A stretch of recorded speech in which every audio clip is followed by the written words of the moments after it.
Hey, and welcome to Connect. Today, we're going to talk about the Metaverse. I want to share what we imagine is possible, the experiences you'll have, the creative economy we'll all build, and the technology that needs to be invented, as well as how we're going to all do this together.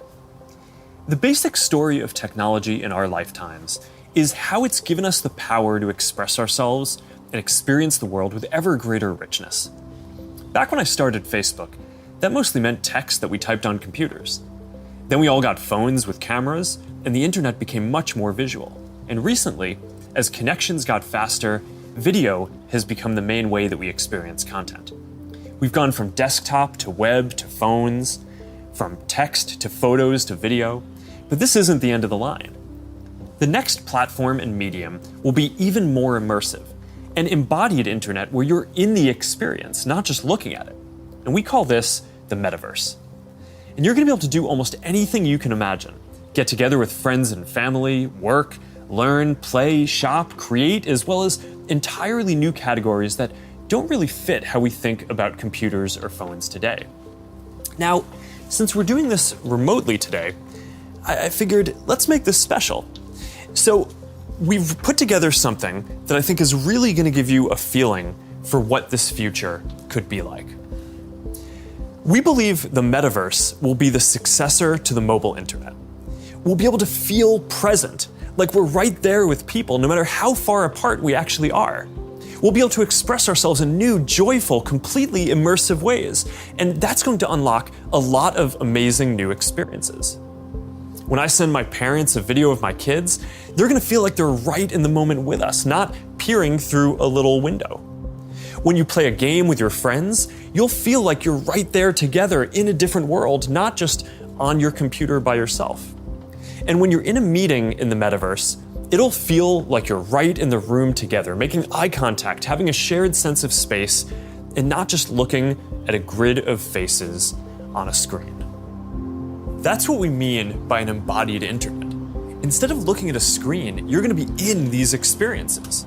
Everything we do online today, connecting socially, entertainment, games, work, is going to be more natural and vivid.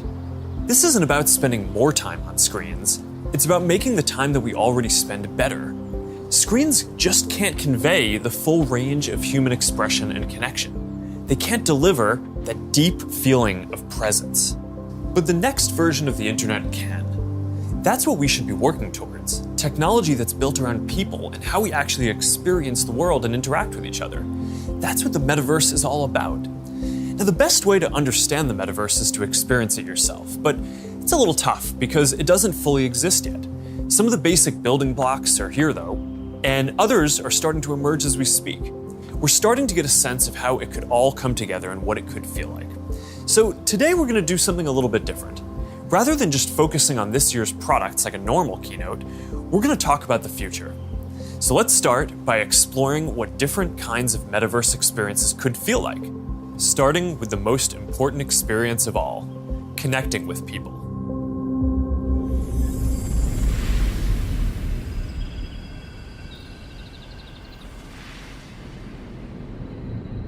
Imagine you put on your glasses or headset and you're instantly in your home space. It has parts of your physical home recreated virtually, it has things that are only possible virtually, and it has an incredibly inspiring view of whatever you find most beautiful. Hey, are you coming? Yeah, just gotta find something to wear.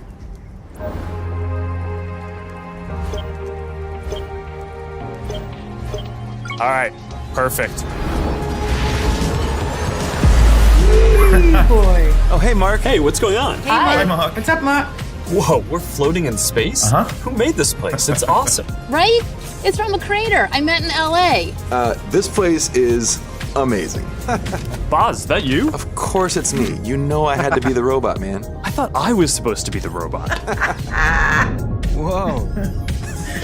I knew you were bluffing. Hey, wait. Where is Naomi? Let's call her. Naomi. Hey, should we deal you in? Hey, sorry I'm running late, but you've got to see what we're checking out. There's an artist going around Soho hiding AR pieces for people to find. 3D street art? That's cool. Send that link over so we can all look at it.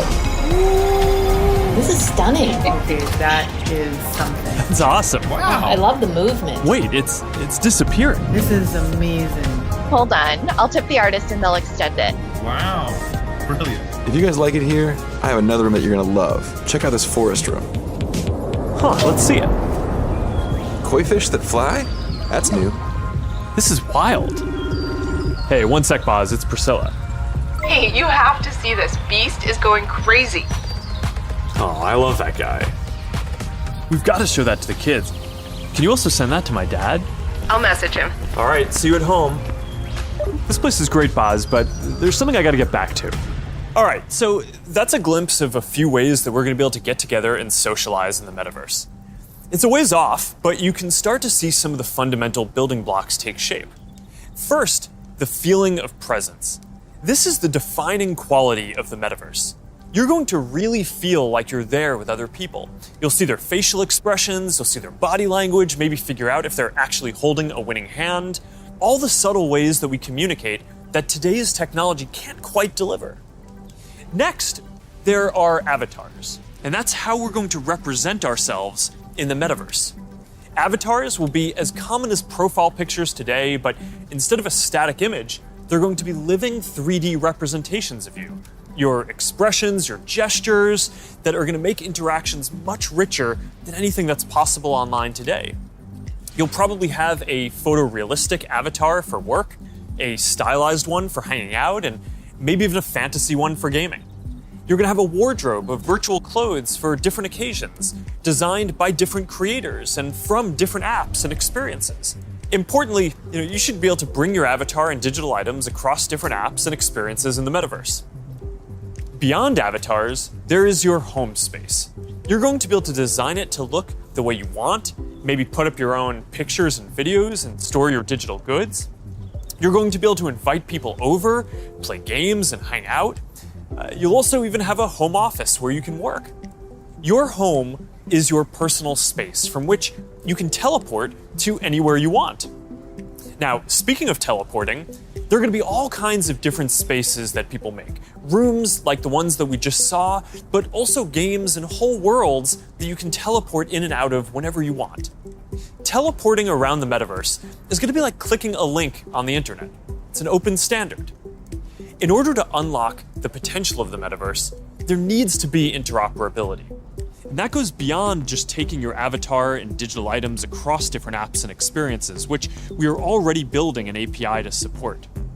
You want to know that when you buy something or create something, that your items will be useful in a lot of contexts and you're not going to be locked into one world or platform. You want to know that you own your items, not a platform. Now, this is going to require not just technical work, like some of the important projects that are going on around crypto and NFTs in the community now. It's also going to take ecosystem building, norm setting, and new forms of governance, and this is something that we're really going to focus on. Privacy and safety need to be built into the metaverse from day one. You'll get to decide when you want to be with other people, when you want to block someone from appearing in your space, or when you want to take a break and teleport to a private bubble to be alone. You're going to be able to bring things from the physical world into the metaverse. Almost any type of media that can be represented digitally, photos, videos, art, music, movies, books, games, you name it. Lots of things that are physical today, like screens, will just be able to be holograms in the future. You won't need a physical TV, it'll just be a $1 hologram from some high school kid halfway across the world. And you'll be able to take your items and project them into the physical world as holograms in augmented reality too. You're going to be able to move across these different experiences on all kinds of different devices, sometimes using virtual reality so you're fully immersed, sometimes using augmented reality glasses so you can be present in the physical world as well, and sometimes on a computer or phone so you can quickly jump into the metaverse from existing platforms. There are going to be new ways of interacting with devices that are much more natural. Instead of typing or tapping, you're going to be able to gesture with your hands, say a few words, or even just make things happen by thinking about them. Your devices won't be the focal point of your attention anymore. Instead of getting in the way, they're going to give you a sense of presence in the new experiences that you're having and the people who you're with. Now, these are some of the basic concepts for the metaverse. And while this may sound like science fiction, we're starting to see a lot of these technologies coming together. In the next 5 or 10 years, a lot of this is going to be mainstream. And a lot of us will be creating and inhabiting worlds that are just as detailed and convincing as this one on a daily basis. So even though it's still a long way off, we're starting to work on some of these foundational concepts today. Horizon is the social platform that we're building for people to create and interact in the metaverse. One part of this is Horizon Home, which is our early vision for a home space in the metaverse. Horizon Home is the first thing that you'll see when you put on your Quest headset. Today, there are already a bunch of options to choose from, and in the future, anyone will be able to create one. We've just called it home until now because it's been missing something very important: people. Soon, we're going to be introducing a social version of home, where you can invite your friends to join you as avatars. You'll be able to hang out, watch videos together, and jump into apps together. Then, there is Horizon Worlds, which is where you can build worlds and jump into them with people. Horizon is designed to make it possible for everyone to create, and we're already seeing people build some really interesting experiences, from creating new games together to throwing surprise parties in VR that family and friends around the world can join. We started rolling out Horizon Worlds in beta last year, and we're adding more people and more worlds every day. And we also just launched Horizon Workrooms earlier this year for collaboration. Beyond Horizon, we're also making it easier to communicate with your friends across different layers of reality. This year, we're bringing messenger calls to virtual reality. You're going to be able to invite your friends to a messenger call, and soon you'll be able to explore somewhere together or join a game. Now, these are the kinds of tools that need to get built so that you can jump into the metaverse with your friends from anywhere. And they're going to unlock some pretty amazing experiences. Now, let's move on from some of these basic concepts and people just connecting to a completely different set of experiences around entertainment and gaming.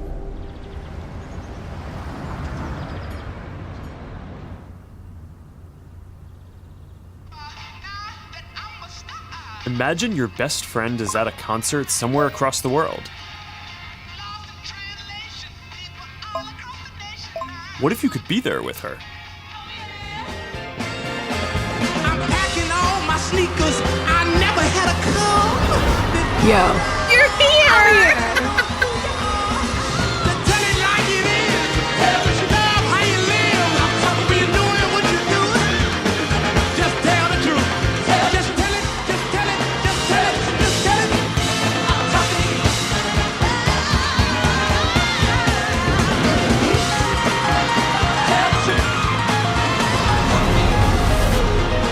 After party passes? Yes!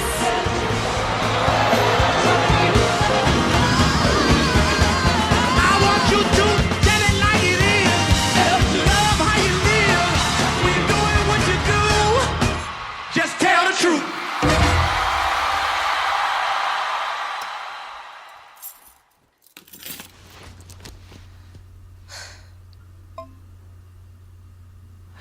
Jumping in now. What if there was an after party that anyone could go to, no matter where they were? This is wild.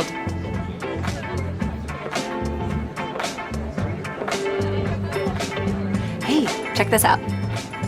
Charity auction happening. Oh, there's swag. And when you go to the after party, you could connect with other fans, hear new versions of your favorite songs, and check out the merch that just dropped. Ooh, I like that one. Well, now you've got to get it.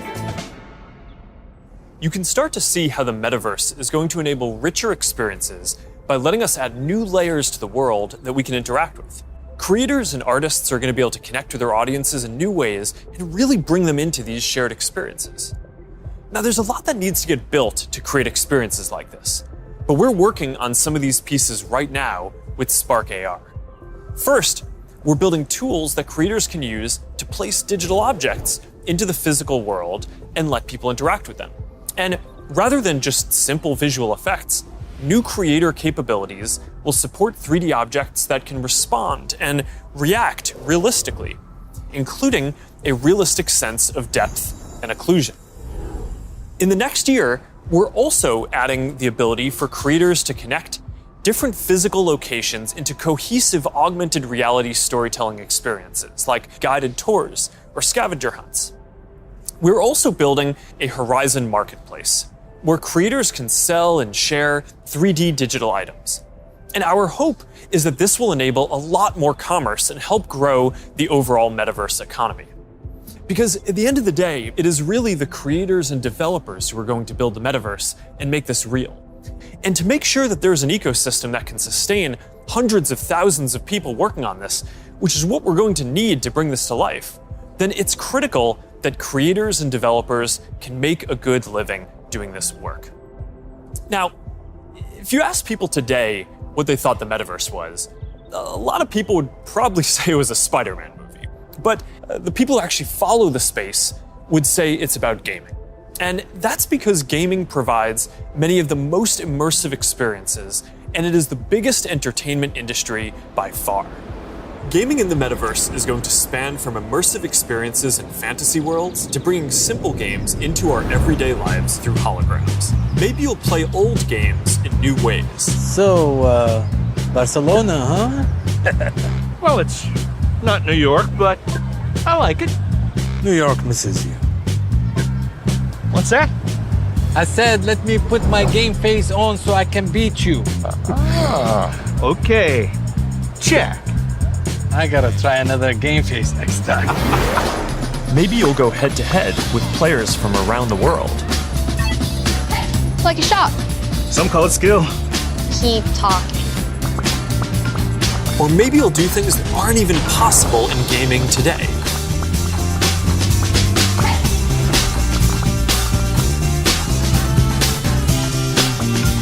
Hey Mark, down for a VR foiling sesh? Now this is more my style. Classic look. All right, nice. Oh, nice choice, Mark. Ready to shred. All right, here we go. Whoa. Whoa, hang in there, Mark. That's not good. Hit this section, boom. All right, backflip. Yoo-hoo! I've got an idea. Hey, where are you going? Gotta pump it to jump it. What? I didn't even know that was an option. You're not gonna catch me now. Take that, unicorn. Oh, Tube City! Kai, you're out of control. Don't worry, I'll let you win next time. All good. Oh, that was a close one. You want to go again? Maybe later. I'm gonna need a lot more sunscreen though. Oh man. Well, gaming is how a lot of people are going to step into the metaverse for the first time. It already has some of the most fully built out digital goods and the most active creator and developer communities. And major platforms like Epic are working to build out the metaverse, starting with gaming. For our part, we're heavily investing in building a healthy VR and AR ecosystem, so the game studios can keep building and gaming creators can keep creating. Now, Deb from our studios team is joining me. Deb, do you want to take us through some of the exciting games in the pipeline for Quest? Absolutely. Over the years, we've had the opportunity to work with incredible developers like Vertigo Games, the studio behind fan favorite Arizona Sunshine. I love Arizona Sunshine. That game basically got me and my friends through the first few months of the pandemic. That's awesome. If you enjoyed that, Mark, I think you'll be excited that we're partnering with Vertigo on 5 more great games from Deep Silver and others. We'll share more about this lineup very soon. Nice. What else is coming? Well, the metaverse is constantly evolving. So one of the most important aspects will be live service games that launch updates and new downloadable content regularly, like Echo VR, Beat Saber, Onward, Pistol Whip, and more. We're focused on this a lot right now, making sure games can build out active communities. Beat Saber has a passionate community. Oh, I love Beat Saber. So do I. And Beat Saber just passed $100 million in lifetime revenue on Quest alone. It's a great example of a game that keeps releasing fresh content. They've actually been working on evolving the way that you interact with the tracks and feel the music. Also, the team has been working on something really cool. Check this out.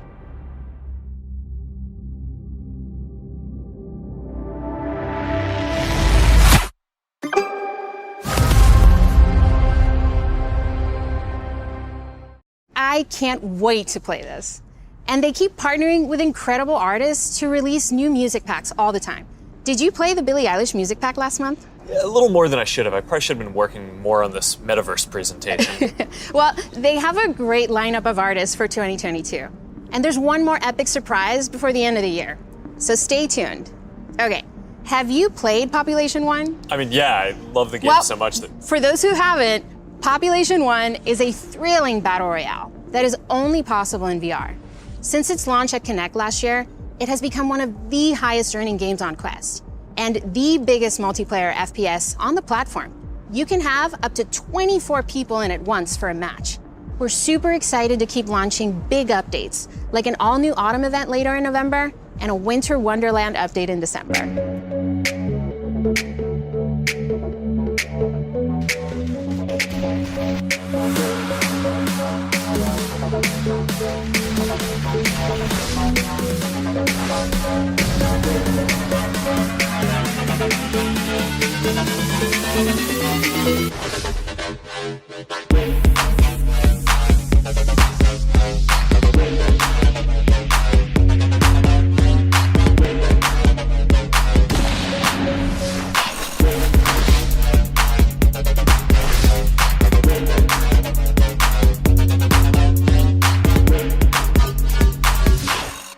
Okay, here's something I know our community has been waiting for. Lay it on us. All right, this is a title from the Warp Frog team.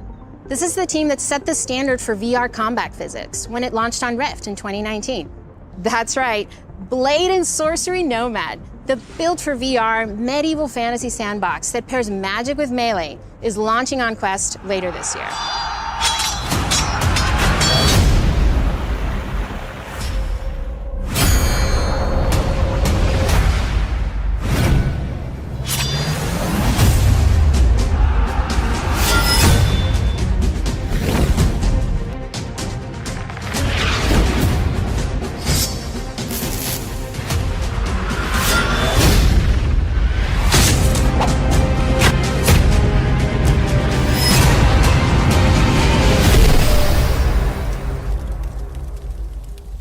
For more gaming updates, look out for the 2022 Oculus Gaming Showcase. It's going to be loaded with news you won't want to miss. But Mark, I believe you have some news for us as well. Yeah, you know, I have to say, it's really impressive to see this lineup come together over the last few years, but there's one project that I'm really looking forward to. Yeah, this is one of the all-time greats, and we've been working for years to bring it to Quest. I'm excited to announce that the Rockstar Games classic Grand Theft Auto San Andreas is in development for Quest 2. This new version of what I think is one of the greatest games ever made will offer players an entirely new way to experience this iconic open world in virtual reality. That's it, Mark. I'm moving to the Metaverse. All right, thanks, Deb. This is going to be amazing. Now, a lot of the most interesting games out there take advantage of how you can move around physically. Being able to look anywhere, move freely, it's just a fundamentally different experience from staring at a screen. This quality of being physically embodied and able to interact with the world and move around inside it, that opens up some completely new experiences that didn't really make sense before on 2D phones or computers. And one example that we are seeing take off is fitness. And speaking of that, I think it's time for my workout. A lot of you are already using Quest to stay fit. It lets you work out in some completely new ways. It's kind of like a Peloton, but instead of a bike, you just have your VR headset, and with it you can do anything from boxing lessons to sword fighting to even dancing.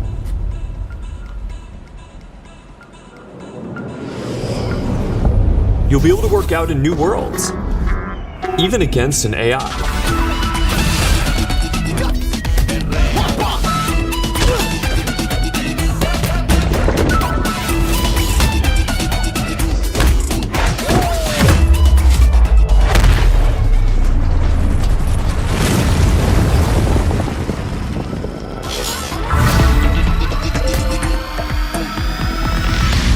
Maybe you'll get some friends together for some 3-on-3.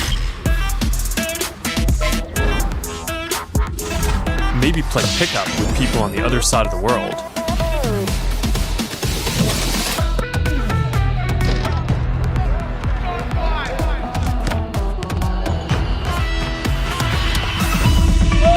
Or Or imagine your Facebook cycling group does an AR charity ride. Let's go. Complete with a leaderboard.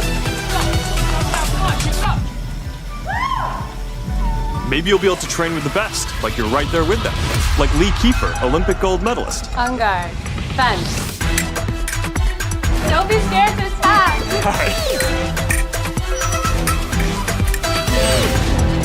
You seem like a natural.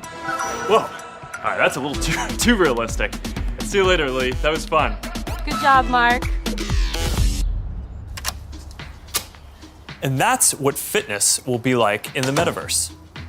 Now, I think we're going to see a lot more unique experiences emerging around fitness that take advantage of the full immersion in interactive training.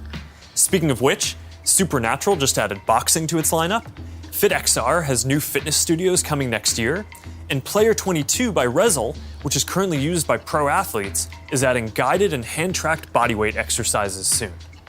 We're making a fitness accessories pack that makes Quest 2 more comfortable with controller grips for when things get a bit intense and a facial interface that you can wipe the sweat off of, making your sessions more comfortable. And that's all coming next year. But enough with the fun and games. It's time for everyone's favorite, work. Over the last year and a half, a lot of us who work in offices have gone remote. And while I miss seeing the people I work with, I think remote work is here to stay for a lot of people. So we're gonna need better tools to work together. Let's take a look at what working in the metaverse will be like. Imagine if you could be at the office without the commute. You would still have that sense of presence, shared physical space, those chance interactions that make your day all accessible from anywhere. Now imagine that you have your perfect work setup and you can actually do more than you could in your regular work setup. And on top of all that, you can keep wearing your favorite sweatpants. Looking good. Let's get together real quick for a debrief.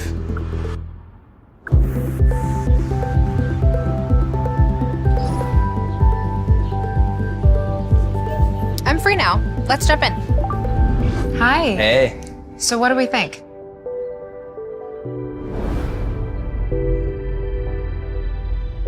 I think it's ready. Great. I'll prep it for the presentation. All right. Good luck.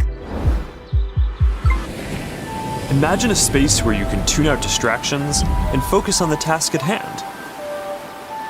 And when you're ready to share what you've been working on, you can present it as if you're right there with the team.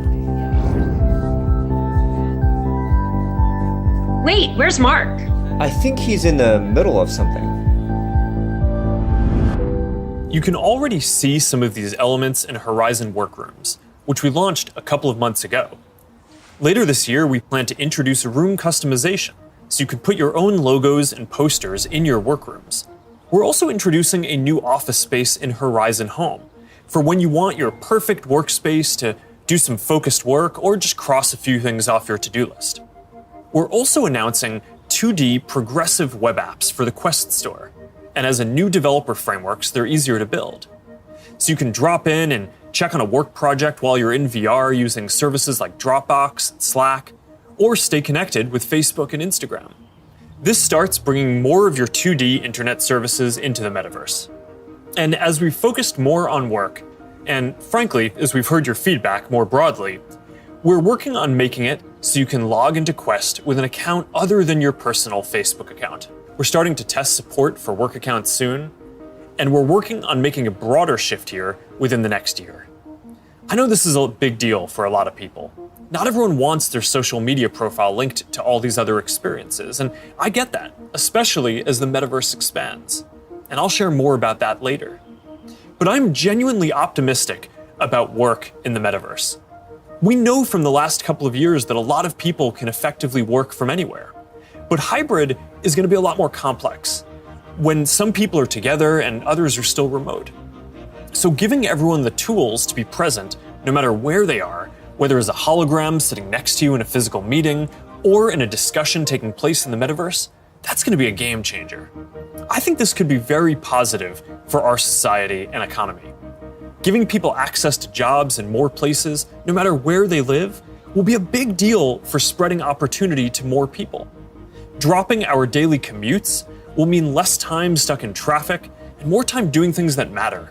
and it'll be good for the environment. Actually, if you travel for work and working in the metaverse means that you just take one less flight each year, that's probably better than almost anything else that you can do for the environment. I think working in the metaverse is going to feel like a huge step forward. And these dynamics, like the ability to teleport places with people and interact around shared projects in virtual space, they're going to be valuable in a lot of other categories of experiences too. So now Marnie, our Chief Business Officer, is going to take us through some of them. Thanks, Mark. We'll see you in a minute. What if you could learn about anything in the world just by bringing it closer to you? So, we're gonna have an astrophysicist in the family. Actually, I have to write this paper. Will you help me? Let's take a closer look.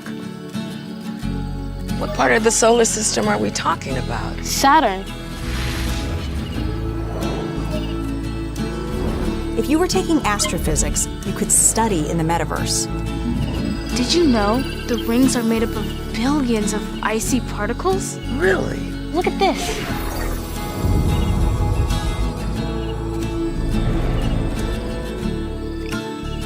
You ready to do that paper now, right? Yeah.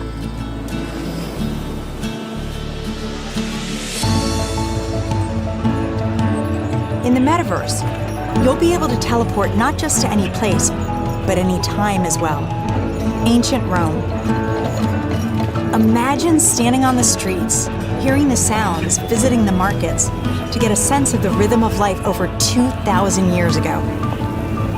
Imagine learning how the Forum was built by actually seeing the Forum get built right in front of you.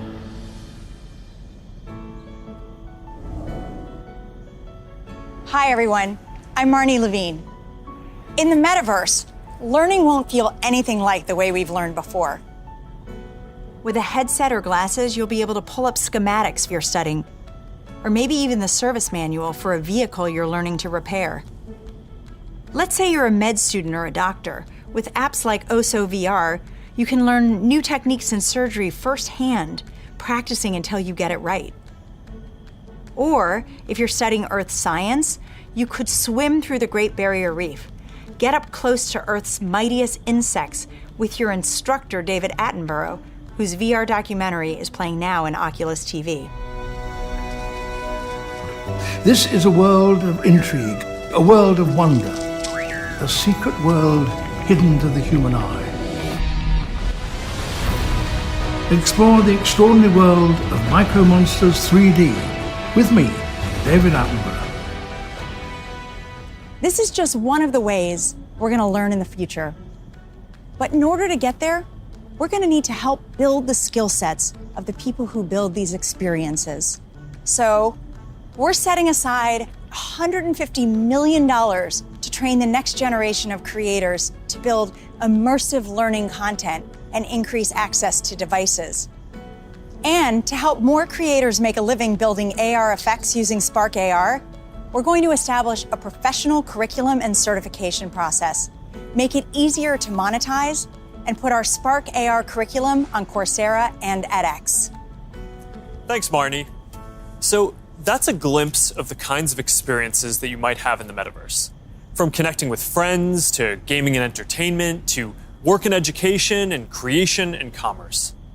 Now, let's talk about how creators and developers are going to build all of this, and about the economy that we all need to create. The last few years have been humbling for me and our company in a lot of ways. One of the main lessons that I've learned is that building products isn't enough. We also need to help build ecosystems so that millions of people can have a stake in the future, can be rewarded for their work, and benefit as the tide rises, not just as consumers, but as creators and developers. But this period has also been humbling because as big of a company as we are, we've also learned what it is like to build for other platforms. And living under their rules has profoundly shaped my views on the tech industry. Most of all, I've come to believe that the lack of choice and high fees are stifling innovation, stopping people from building new things, and holding back the entire internet economy. We've tried to take a different approach. We want to serve as many people as possible, which means working to make our services cost less, not more. Our mobile apps are free. Our ads business model is an auction which guarantees every business the most competitive price possible. We offer our creator and commerce tools either at cost or with modest fees to enable as much creation and commerce as possible. And it's worked. Billions of people love our products. We have hundreds of millions of businesses on our platform, and we have a rapidly growing ecosystem and a thriving business. That's the approach that we want to take to help build the metaverse too. We plan to continue to either subsidize our devices or sell them at cost to make them available to more people. We'll continue supporting sideloading and linking to PCs so consumers and developers have choice rather than forcing them to use the Quest store to find apps or reach customers. And we'll aim to offer developer and creator services with low fees in as many cases as possible so we can maximize the overall creator economy, while recognizing that to keep investing in this future, we'll need to keep some fees higher for some period to make sure that we don't lose too much money on this program overall. After all, while a growing number of developers are already profitable, we expect to invest many billions of dollars for years to come before the metaverse reaches scale. Our hope, though, is that if we all work at it, then within the next decade, the metaverse will reach 1 billion people, host hundreds of billions of dollars of digital commerce, and support jobs for millions of creators and developers. We'll try to lay out how some of this commerce model will work, but I also want to be upfront about the fact that there's a ton that we just don't know yet. What I can tell you, though, is that we are fully committed to this. It is the next chapter of our work, and we believe for the internet overall.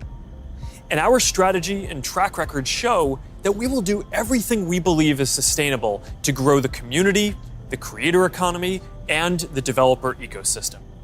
And to tell us more about all of that, here's Vishal, our head of Metaverse products. Thanks, Mark.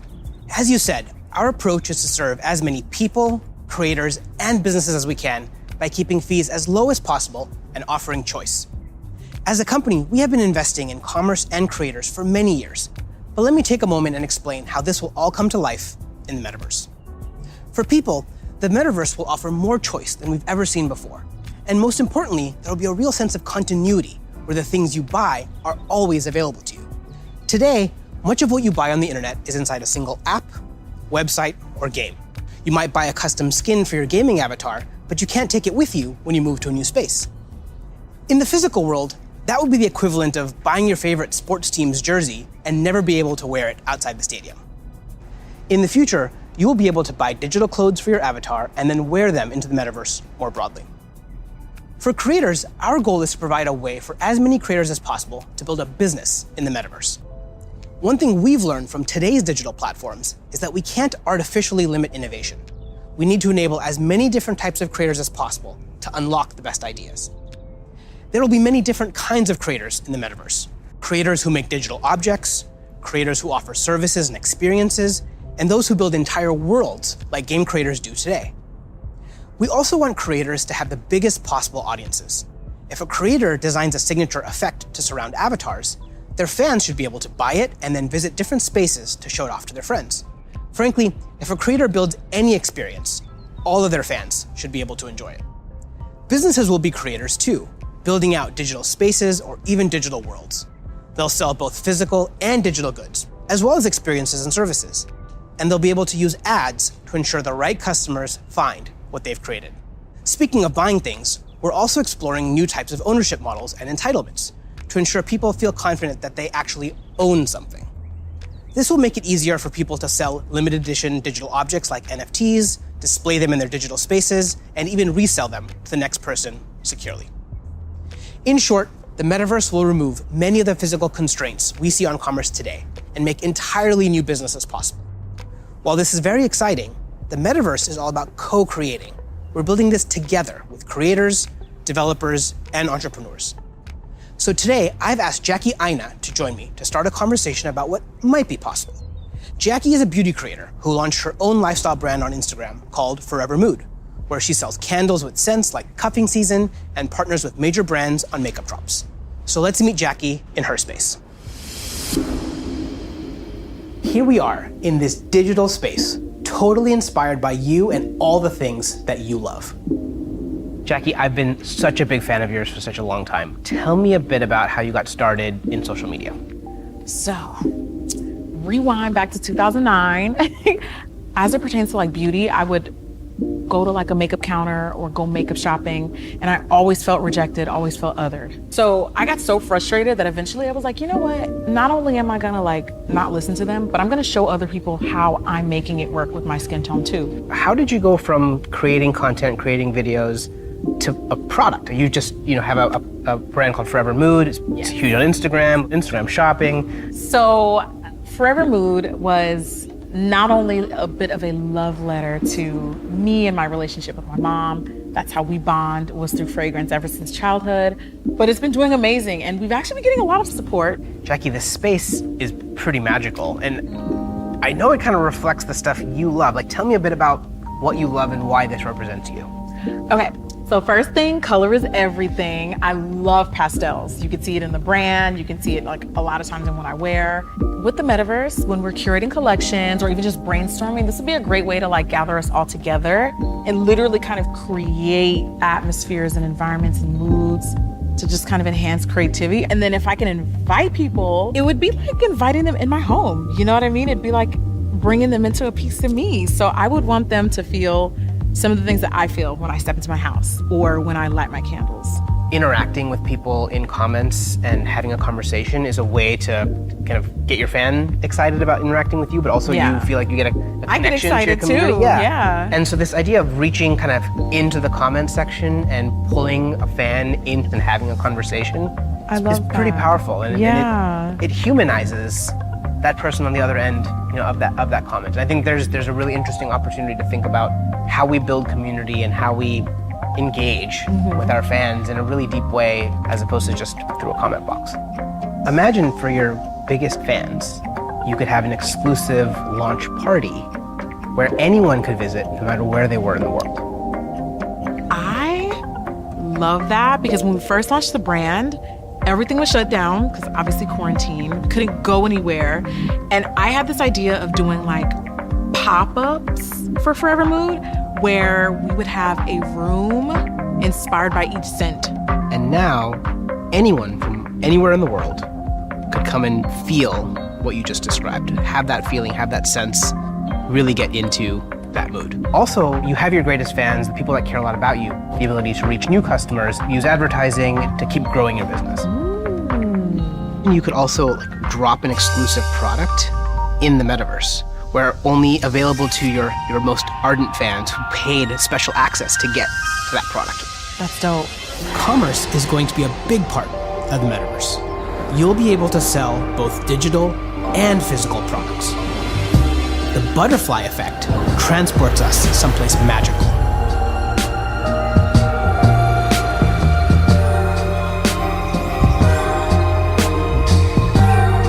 So beautiful. So Jackie, as we walk through this amazing world, what does the Metaverse mean to you? I just feel like this is like endless possibilities with my imagination. I can't even begin to imagine how meaningful the Metaverse will be thanks to creators like you.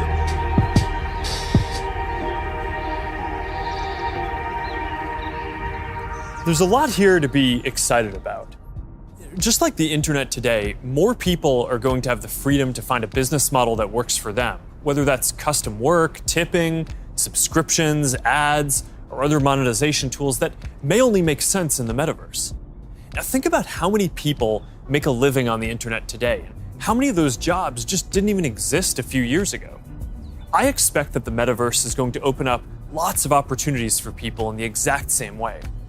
Now, we have confidence in this general direction, and we're investing significantly in building for this future, but the reality is that no one knows exactly which models are going to work and make this sustainable.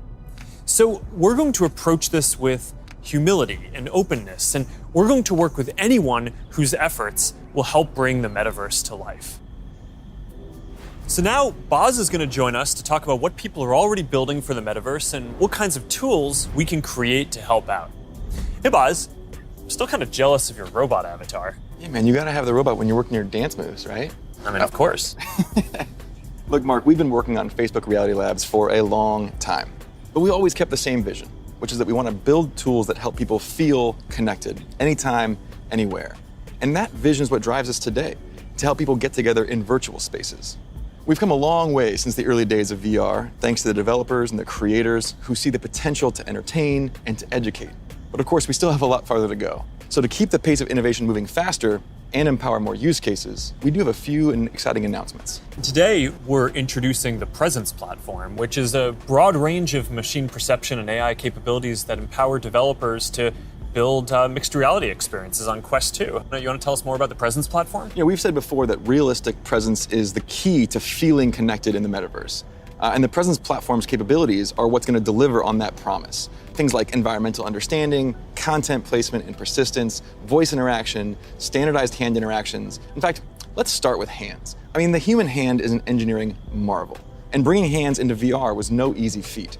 It required a lot of collaboration against product, design, research, but we continue to improve that product, finding new ways to navigate with gestures and interact with VR. So today, we're introducing the Interaction SDK, a library of modular components that will make it easy to add hand interactions to your apps. That's pretty exciting. Yeah, we really think that this is going to help people accelerate the build time for new and existing titles that allow people to use their hands more naturally in more virtual experiences. Now, in addition to hands, there's another exciting interaction space for VR. That's your voice. The Voice SDK lets developers integrate voice input into their games and apps so they can create new gameplay and navigation. So soon, you'll be able to jump into a FitXR workout and shake up your routine just by saying, "Surprise me." Oh, yeah, I've tried this one before. This one's really tough. Yeah, me too. It is. Since we launched the Pass-Through API, we've already seen breakthrough experiments from developers that blend the virtual and the real world. Soon, with our next SDK release, developers will be able to ship their mixed reality apps on the Oculus Store and an App Lab. Now, of course, access to pass-through by itself is not enough. To achieve that rich mixed reality experience, apps also need to be aware of things in the room and, blend the virtual objects with the physical environment around them so they can coexist in the same space. So developers want to be able to place, persistent world-locked content like animated holograms or your Instagram feed in your real space. And tools like spatial anchors and scene understanding capabilities will help make these mixed reality experiences feel seamless. Now, I'd gladly nerd out with you on the technical details of this with you. I know. But I think it's better to show you. Load the world beyond. This is Oppie. Oppie, come on, Oppie. Who's a good persistent state virtual object layered on an interactive pass-through environment? Oh, you are. Yes, you are. Oppie, sit. Pets in the metaverse, man. Just as stubborn as they are in the physical world. You know, Boz, I always really wanted a forest in my living room. Did you? Not really. I'm looking forward to how developers are going to be able to build a new generation of mixed reality experiences on Quest 2. And it also gives us a glimpse of the kind of worlds that people are going to be able to build. Now let's talk about augmented reality. With Spark, we've really focused on those use cases that allow people to both stay engaged with the world around them, but also stay connected to the people that they're not around. And creators are really leading the way here. And we're doing everything we can to support them with our know-how, with our resources, and of course, with tools. And for more on that, I'd like to say hi to Sue, the product director at Facebook Reality Labs and the head of Spark AR. Thanks, guys. Spark AR is focused on building AR experiences that empower people to be more connected and at the same time, more present with the world around them. And creators are helping us build these experiences of today while exploring the possibilities of tomorrow. Fundamentally, we're democratizing AR creation and enabling a global community with the tools and knowledge necessary to develop the AR content and experiences that people love to use. Programs like AR Curriculum enrolled over 22,000 creators in less than a year, and we're adding additional programming to support more advanced creators. And the depth and breadth of content would not be possible without these creators. In 1 week alone, you'll see effects that bring moments like landing on Mars or the launch of a new album to life, all by tapping into everyone's imaginations. We're also powering experiences across Facebook, so imagine playing that AR Battleship game from your phone with a friend in the metaverse or on an augmented call. How cool, right? Right now, we have over 600,000 creators in our community with diverse needs and motivations for using AR to engage with their fans and audiences. We know people, more than 700 million monthly across the Facebook family of apps, are already using AR a ton. We see over 80 billion effects applied per month, and we want to make it even easier for anyone to find their spark. So we created a tool, codenamed Polar, that makes AR creation possible for novice creators who have no prior experience in art, 2D or 3D design, or programming. Think paint by numbers. So creators whose first love might be photography, video, or dance can enhance their content for their own special effects. And that's an important piece of this vision and this community. It's open to anyone and everyone who's curious. And the metaverse is well positioned to be a strong digital economy for creators from all walks of life. This is primitive to a functioning metaverse. And we want to make sure creators are ready to share their creativity and capitalize on this emerging opportunity from day one. Thanks, Sue. So that's some of the software platform that needs to get built to deliver the metaverse. But there are other important considerations here too. Hey, Nick. Hey, Mark. Hope I'm not interrupting. You got a sec? Have you got Oppie with you? I think Oppie's still in the virtual forest, but I always have time for you. What's going on? Look, I just love the presentation so far. It's such visionary stuff. But as you mentioned early on, with all big technological advances, there are inevitably going to be all sorts of challenges and uncertainties. And I know you've talked about this a bit already, but people want to know how we're going to do all this in a responsible way, and especially that we play our part in helping to keep people safe and protect their privacy online. Yeah, that's right. This is incredibly important. The way I look at it is that in the past, the speed that new technologies emerged sometimes left policymakers and regulators playing catch-up. So on the one hand, companies get accused of charging ahead too quickly, and on the other, tech people feel that progress can't afford to wait for the slower pace of regulation. And I really think that it doesn't have to be the case this time round, because we have years until the metaverse we envision is fully realized. So this is the start of the journey, not the end. Like I said earlier, interoperability, open standards, privacy, and safety need to be built into the metaverse from day one. And with all the novel technologies that are being developed, everyone who's building for the metaverse should be focused on building responsibly from the beginning. This is one of the lessons that I've internalized from the last 5 years. It's that you really want to emphasize these principles from the start. So at Connect last year, Boz outlined our responsible innovation principles, and the first one was never surprise people. Right, and that means being transparent about how things work, what data is collected, and how that data is used over time. It also means giving people easy-to-use safety controls, as well as age guidance and parental controls for when youngsters are using these products. And we're spending a lot of time talking with experts and getting perspectives from outside the company on what we're building, even before we build it. And this is about designing for safety and privacy and inclusion before the products even exist. And one example is what we're doing with Project Aria, our research device that helps inform the AR glasses that we're building. We're also funding external research on this.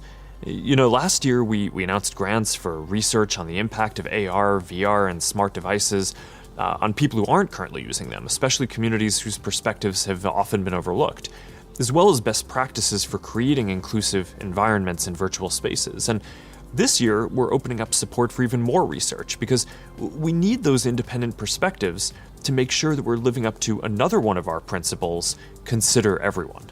And that point is so important because this is a collaborative exercise. And in particular, we need to make sure the human rights and civil rights communities are involved. So these technologies are built in a way that's inclusive and empowering. One of the advantages of starting right now is that we can collaborate with people at the very early stages of development, like what we're doing through the new fund that you announced a few weeks ago.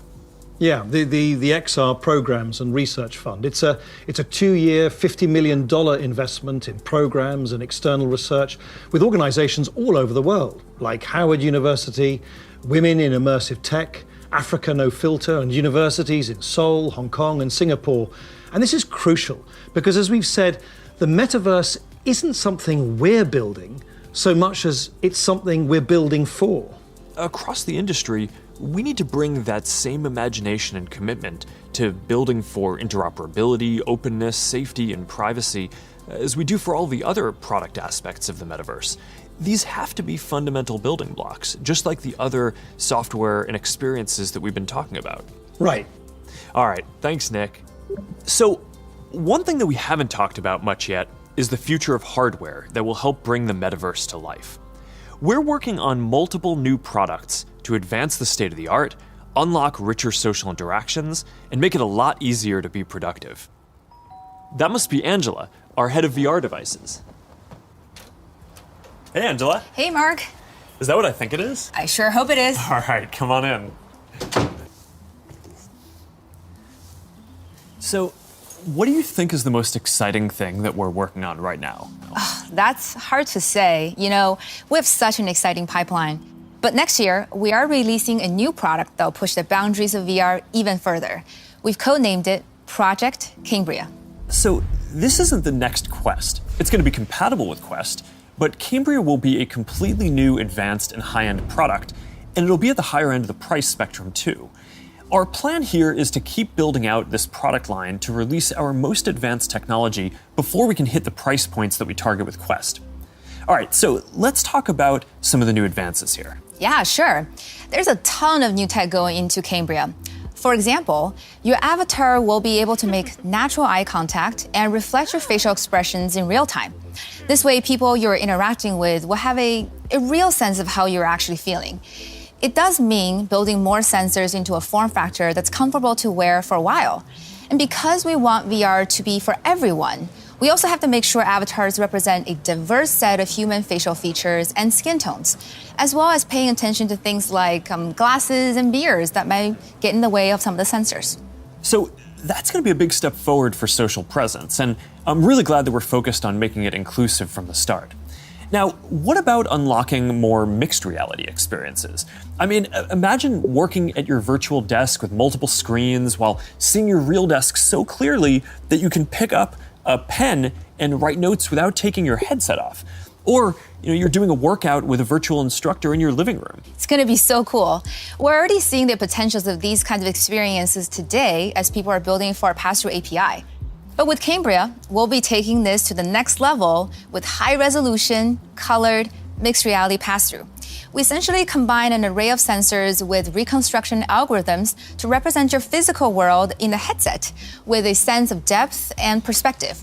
Now, we're still a ways away from exactly matching what our eyes see in the physical world, but we're pretty encouraged by how far we've been able to advance the pass-through experience so far. Definitely, but we also need to push the visuals to the next level. So let's talk about the progress that we're making on optics. Yeah, we're pushing the limits of display technology and form factor with something called pancake optics. They essentially work by folding light several times over to achieve a slimmer profile than current lenses.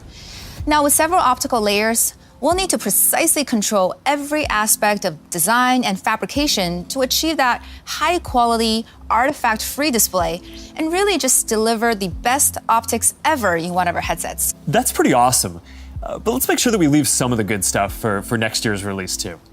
All right, now, I'm excited to keep building out this new product line over future generations so we can keep getting our most advanced technology into people's hands even before we can get it into our Quest product line. That's our goal.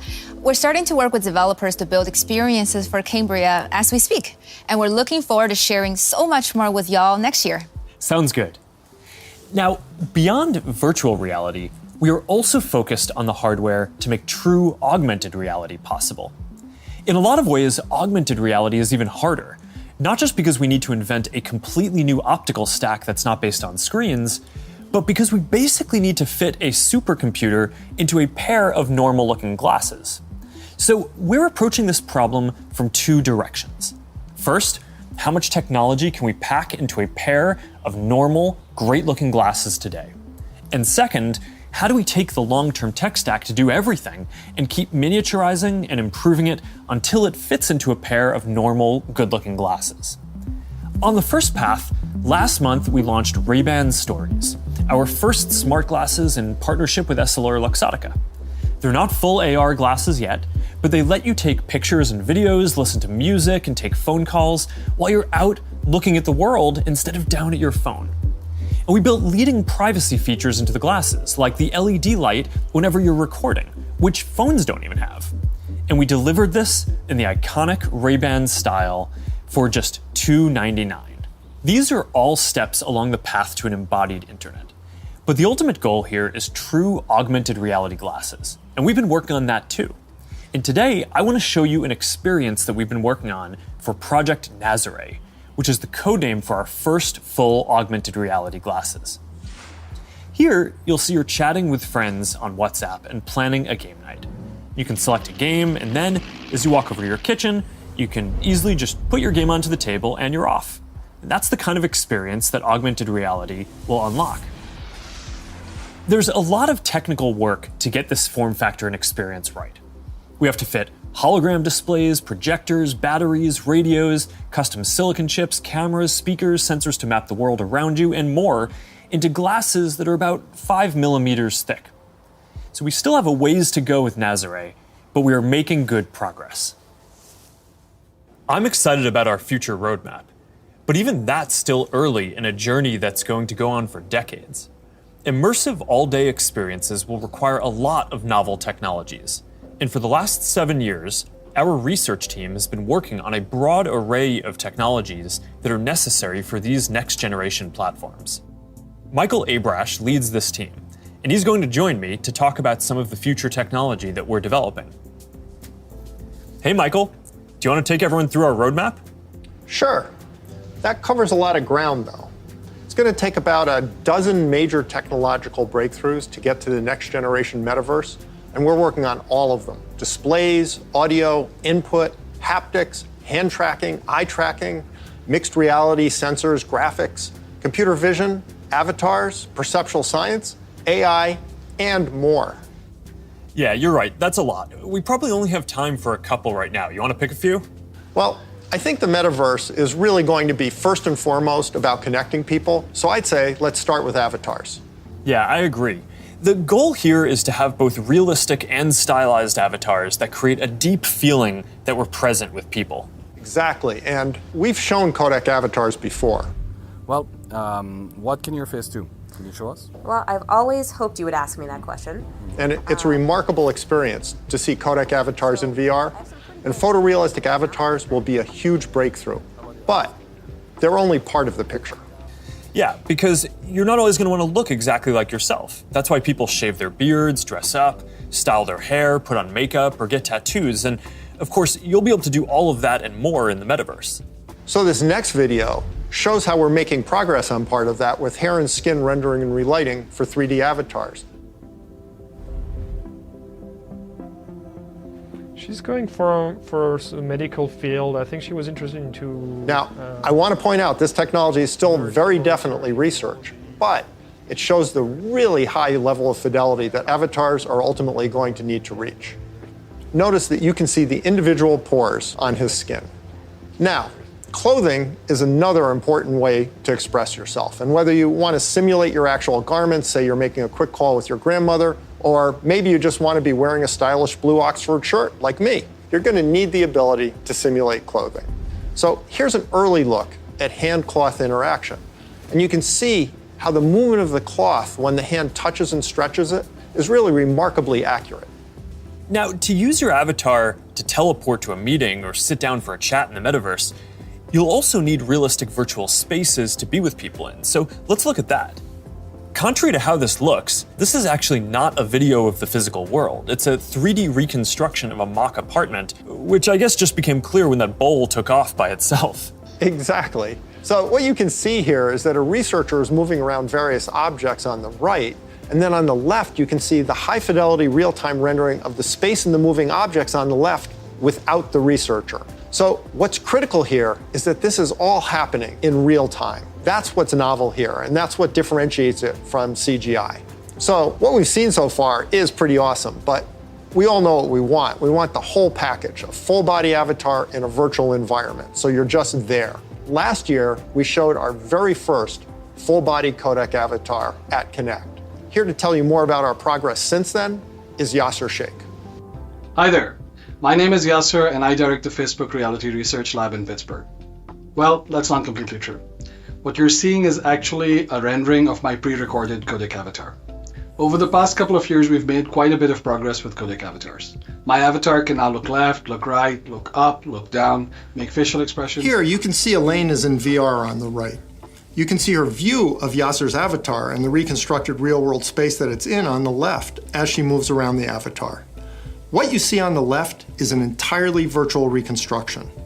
This gives you a sense of a future in which you'll be able to interact with another person's realistic avatar in virtual reality in real time. Now, preventing others from using your avatar will be critical. That's why, even though this is early stage research, we're already thinking about how we could secure your avatar, whether by tying it to an authenticated account or by verifying identity in some other way. All right, so we've talked about what we're going to be able to see, but of course we also want to be able to actually do things in the metaverse. And while seeing your hands in VR and manipulating virtual objects is a big step forward towards that, then we're going to need an even easier and more intuitive way to interact with virtual content when you're on the go wearing AR glasses. And we believe that neural interfaces are going to be an important part of how we interact with AR glasses. And more specifically, EMG input from the muscles on your wrist combined with contextualized AI. It turns out that we all have unused neuromotor pathways, and with simple and perhaps even imperceptible gestures, sensors will one day be able to translate those neuromotor signals into digital commands that enable you to control your devices. It's pretty wild.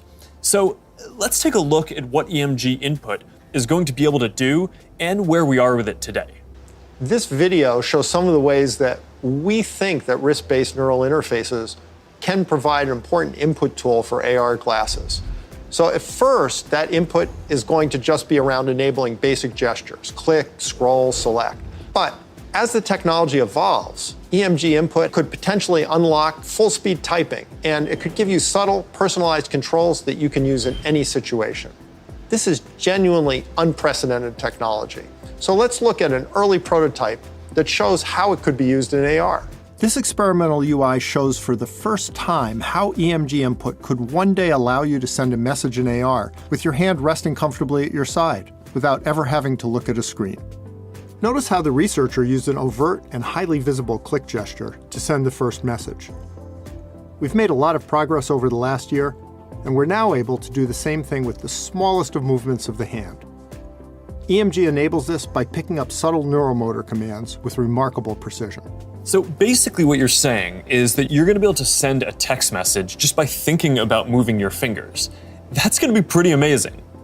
But I guess it's just one part of the equation, because the other is AI that understands your context and can give you a simple set of choices based on that context. So let's take a look at an AI interaction model that we've built using Project Aria, our initiative to accelerate research into AR glasses and live maps that we talked about last year. Remember the mock apartment we saw earlier?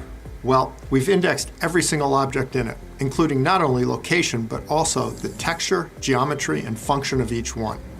We fed all that information into the Project Aria glasses Ming-Fei is wearing in this next demo.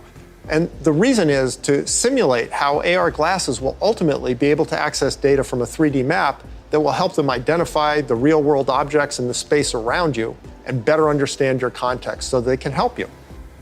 What's happening here is that the glasses are calculating where Ming-Fei is in the room, locating and identifying all the nearby objects based on the index mentioned earlier, and figuring out which of those objects Ming-Fei is interested in by observing her eye movements. That contextual information, in turn, enables the system to offer proactive assistance to Ming-Fei in a variety of ways. Here, the system knows that she may want to turn on the TV, so when she clicks while looking at it, the system turns it on. Ultimately, her AR glasses will tell her what her available actions are at any time. Hey assistant, where's my favorite mug? We're also working on a voice interface that will let you locate any object. Here, the system is displaying the current location of the mug. In the future, it might tell her where it is using speech or text, or it might highlight the location in her glasses. Really, it's an early look at the sort of intuitive, low-friction interface that AI plus EMG input will enable in the future. This is how we'll all be interacting one day. Thanks, Michael. That was awesome. All right, so I hope that gives you a sense of some of the technical challenges that we're working on to deliver deep and immersive experiences in the metaverse. A lot of what we've shown today isn't going to be available in the next year or two. Some of this is still a long way off. But this is some of the most exciting stuff that I've ever gotten to work on, and I'm just incredibly energized to be on this journey with all of you. And there's one more thing that I want to tell you about today. I believe the metaverse is the next chapter for the internet, and it's the next chapter for our company too. So I've been thinking a lot about what this means for our company and who we are as we embark on this journey. We're a company that focuses on connecting people. While most other tech companies focus on how people interact with technology, we focus on building technology so people can interact with each other. One of the reasons I started Facebook was that at the time you could use the internet to find almost anything. Information, news, movies, music, shopping, except for the thing that matters most of all, people. Today, we're seen as a social media company. But in our DNA, we are a company that builds technology to connect people. And the metaverse is the next frontier, just like social networking was when we got started. Facebook was born in a specific time and place, a college campus, the web. It was what we could build at the time to put people back into our experience of technology. But connecting people was always much bigger. From way earlier on, I remember sitting in middle school classes, sketching in my notebooks, ideas that I wanted to code when I got home. And even though I didn't have the skill or technology to build it yet, it was always clear that the dream was to feel present with the people we care about. Isn't that the ultimate promise of technology? To be together with anyone, to be able to teleport anywhere, and to create and experience anything? Yet here we are in 2021, and our devices are still designed around apps, not people. The experiences we're allowed to build and use are more tightly controlled than ever. And high taxes on creative new ideas are stifling. This is not the way that we are meant to use technology. The metaverse gives us an opportunity to change that if we build it well. But it's going to take all of us, creators, developers, companies of all sizes. Together, we can finally put people at the center of our technology and deliver an experience where we are present with each other. Together, we can create a more open platform with more ways to discover experiences and more interoperability between them. And together, we can unlock a massively bigger creative economy. I know the internet story isn't straightforward. Every chapter means new voices and new ideas, and yes, there will be challenges and risks and disruption of established interests. But there will also be opportunities and benefits that we can't even imagine yet. For connection, for creation, for learning, and joy. We'll all need to work together from the beginning to bring the best possible version of this future to life. A future where, with just a pair of glasses, you will be able to step beyond the physical world and into the kinds of experiences that we have talked about today. I've been thinking a lot about our identity as we begin this next chapter. Facebook is one of the most used products in the history of the world. It is an iconic social media brand. But increasingly, it just doesn't encompass everything that we do. Instagram, WhatsApp, Messenger, Quest, now Horizon, Nazare, and more. Building our social media apps will always be an important focus for us. But right now, our brand is so tightly linked to one product that it can't possibly represent everything that we're doing today, let alone in the future. Over time, I hope that we are seen as a metaverse company. And I want to anchor our work and our identity on what we are building towards. We just announced that we are making a fundamental change to our company. We're now looking at and reporting on our business as two different segments. One for our family of apps, and one for our work on future platforms. And as part of this, it is time for us to adopt a new company brand to encompass everything that we do. To reflect who we are and what we hope to build, I am proud to announce that starting today, our company is now Meta. Our mission remains the same. It's still about bringing people together. Our apps and their brands, they're not changing either. And we are still the company that designs technology around people. But now we have a new North Star to help bring the metaverse to life. And we have a new name that reflects the full breadth of what we do and the future that we want to help build. From now on, we're going to be Metaverse first, not Facebook first. That means that over time, you won't need to use Facebook to use our other services. And as our new brand starts showing up in our products, I hope that people come to know the Meta brand and the future that we stand for. I used to love studying classics, and the word meta comes from the Greek word meaning beyond. For me, it symbolizes that there is always more to build. There's always a next chapter to the story. And for us, that's a story that started in a dorm room and grew beyond anything we could imagine, into a family of apps that people use to find one another, to find their voice, to start businesses and communities and movements that have changed the world. I'm proud of what we've built so far and excited about what comes next as we move beyond what's possible today, beyond the constraints of screens, beyond the limits of distance and physics, and towards a future where everyone can be present with each other, create new opportunities, and experience new things. It's a future that is beyond any one company, that will be made by all of us. We've built things that have brought people together in new ways. We've learned a lot from struggling with social issues and living under closed platforms. And now it is time to take everything that we have learned and help build the next chapter. I am dedicating our energy to this more than any other company in the world. And if this is the future that you want to see, then I hope that you will join us, because the future is going to be beyond anything we can imagine.